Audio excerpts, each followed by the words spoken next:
Hi friends, ഇന്ന് നമുക്ക് എള്ളുണ്ട എങ്ങനെ ഉണ്ടാക്കാൻ നോക്കിയാലോ. അതിനുവേണ്ടി ഞാനിവിടെ 1 കപ്പ് എള്ളാണ് എടുക്കുന്നത്.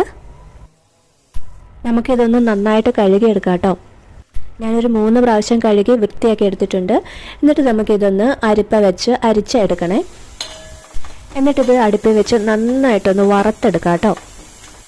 ഞാനിവിടെ കറുത്ത എള്ളാണ് എടുത്തിരിക്കുന്നത്. എള്ള് 2 സൈസുണ്ട്, കറുപ്പുണ്ട് വെള്ളയുണ്ട്.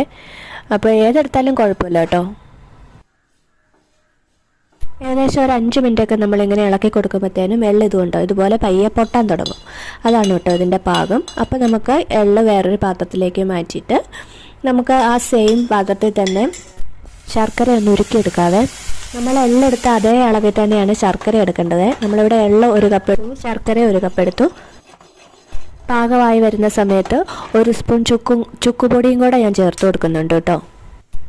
എന്നിട്ട് എള്ളും കൂടെ ഇതിൻ്റെ കൂടെ ഇട്ട് നമ്മൾ ഇളക്കി കൊടുക്കുവാണേ. ഒരു നൂൽ പരുവമെന്ന് പറയല്ലേ, അതാണ് കേട്ടോ ഈ ശർക്കരയുടെ പാകം. ഞാനിപ്പോൾ ശർക്കര ഇവിടെ അരിച്ചെടുത്തിട്ടില്ല. അത് നമ്മുടെ ഇവിടെ തൊട്ടടുത്തുണ്ടാക്കുന്ന ശർക്കര ആയതുകൊണ്ടാട്ടോ, കല്ലും മണ്ണൊന്നും ഇല്ലാന്ന് ഉറപ്പുള്ളതുകൊണ്ടാണ് നമ്മൾ അരിക്കാത്തത്. ലാസ്റ്റ് നമ്മൾ കുറച്ച് കാഷ്നട്ടും കൂടെ ചേർക്കുന്നുണ്ട്. കുറഞ്ഞ ഫ്ലെയിമിൽ ഒരു 2 മിനിറ്റ് മതി കേട്ടോ. എന്നിട്ട് നമുക്കത് വാങ്ങിയിട്ട് ഇതുപോലെ ഉരുളകളാക്കി എടുക്കാം കേട്ടോ. ചൂട് ചെറുതായിട്ട് മാറിയിട്ട് വേണം ഉരുളയാക്കാൻ. നമ്മുടെ കൈ പൊള്ളുകയില്ല എന്ന് ഉള്ള ചൂടിൽ നമുക്കിത് ചെയ്തെടുക്കണേ. ഒത്തിരി ആറിപ്പോയാൽ ചെയ്തെടുക്കണം.